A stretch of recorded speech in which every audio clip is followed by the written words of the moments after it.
Welcome to the Friday Five. I'm Molly Bennett. Please stand for the Pledge of Allegiance. I pledge allegiance to the flag of the United States of America and to the republic for which it stands, one nation, under God, indivisible, with liberty and justice for all. Our very own Olivia met with the BHS mock trial team about how their season is shaping us. My name is Elliot Morgan. I'm in the 9th grade and I'm a witness. My name is Coco Meserve.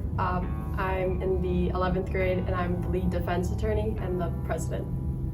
I'm Alexis Scott. I'm in 11th grade and I was the lead prosecution attorney. I'm Khaleesi Radomski. I'm a sophomore and I was a witness for the defense. So basically what mock trial is a fall season. We go from September to November, December, and every school that has a team will get the same case. It'll be a criminal case. And then we'll spend the beginning time like breaking it down, like figuring out all the evidence and the testimonies and kind of piecing together the stories and trying to be building two different sides of the argument. We have the prosecution and the defense. And what we do is we spend the whole season working on that one case, trying to piece it together. And then at the end, we'll have a state competition where we go against other schools in a real court, in a real courthouse. Another thing to remember is like these competitions are like statewide, and you could go like to the state championship, which would have been yesterday. But we were close. We almost got it. Then 2 points, and then there's nationals too. No, mock trial is not just for people who want to be lawyers. It can just be like a fun hobby that you do after school, and just a fun club to participate in. Well, mock trial teaches you how to have good public speaking skills.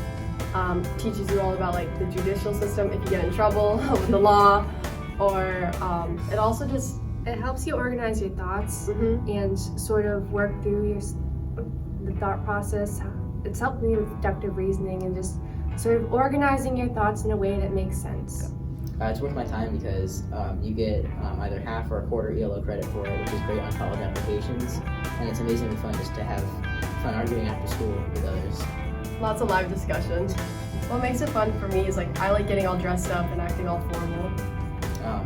I really like the idea, well, same as Coco, number one, but number two, I like the idea of, the camaraderie of the team and the fact that you're competing against other schools in a statewide competition. I feel like a lawyer and I love delving into the intricacies of the case. It feels very important, almost. I agree with that. I really like analyzing like the source material given and all like the different points of view that goes into this case. Class of 2024 is launching an online store. Buy Brunswick jackets, sweatpants, hats, and more. All sales go to supporting the class of 2024, and the store closes at the end of the month. Click the link below to order. Team Dragon, the boys basketball team store, is now up and running.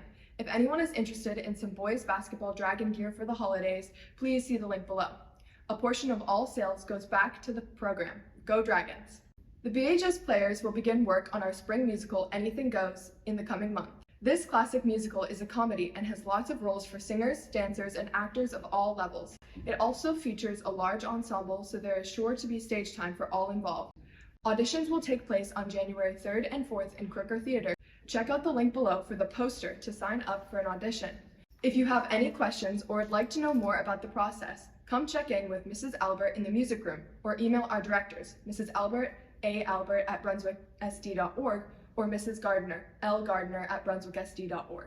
We now have a new segment from the BHS Pride Club to discuss pronouns, their history, and why they are important. Hello, I'm Victoria Alexis Culpepper, and I'm a representative of the Pride Club. Today we will be talking about pronouns and their importance in everyday life.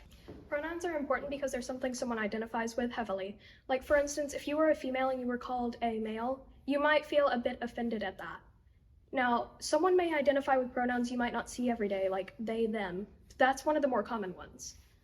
You should probably actually use their pronouns because otherwise it just feels like you're trying to hurt them, just in the same instance as calling a girl a boy or otherwise. Well, that ends this week's Friday Five. See you all next week. I'm Molly Bennett. Have a great week.